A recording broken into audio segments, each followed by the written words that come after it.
Hi, and thanks for tuning in to my YouTube channel, My Life Sucks.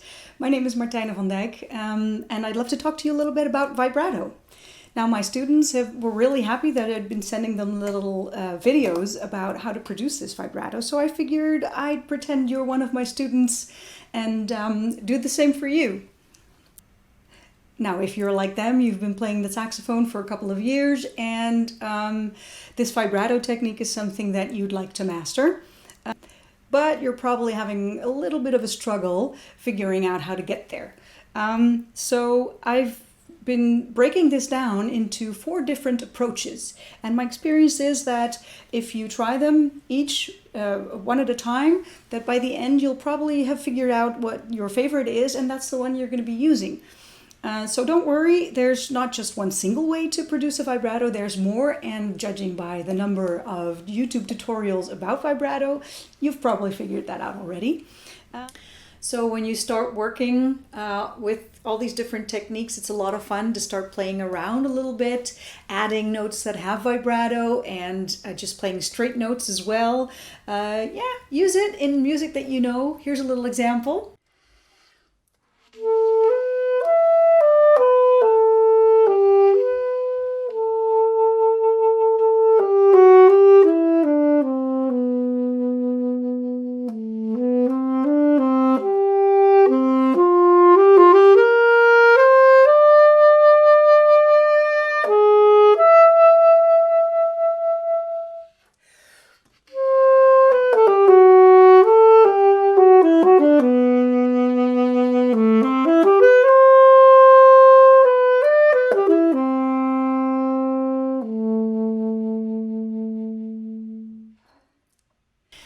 So in general, when you're practicing a vibrato, there's a couple of things to keep in mind. First of all, what you want to achieve is this beautiful wavy line, a smooth velvet kind of sound, and very important, if you imagine your note to be a straight line, the vibrato has to be a wave around that line, so as much up and just as much down.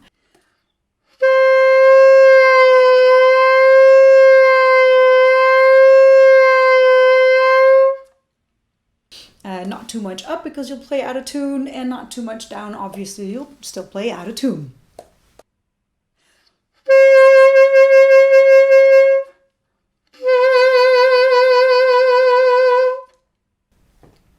Second of all, it's good to try and really exaggerate in the beginning. So I'll be giving examples. It's going to sound ugly, but that's the way it's supposed to sound in the beginning. Don't worry.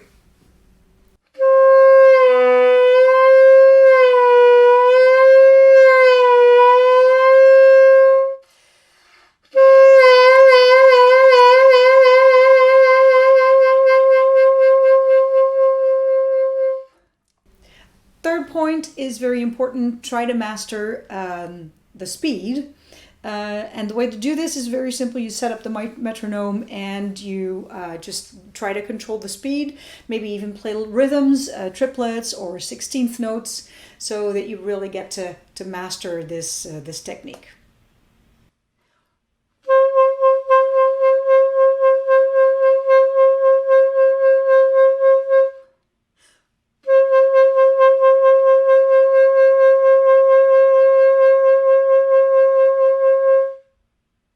So another thing to watch out for is all registers, because the feeling of all these techniques, of all these approaches, is different in the different ranges in your saxophone. So low notes are going to feel different from middle notes and high notes.